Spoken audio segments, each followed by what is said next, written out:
ప్రాణం మీద భయం లేని వాడు ఎవడైనా ఉంటే రండ్రా. కింగు వద్దు, చెప్పేది విను. రండి. రే థామస్, ఇక నీ పని అయిపోయింది. నువ్వు చేసిన తప్పులన్నింటినీ దేవుడు క్షమించాలని ప్రార్థించుకో. నేను లేకుండా నువ్వు ఎలా సరుకు దింపుతావో మేము చూస్తాం. మా నుంచి ఒక్కడూ రాడు.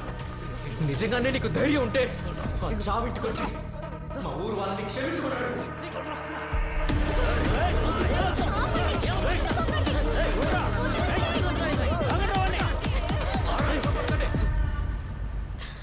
రావటి రక్తం కదా,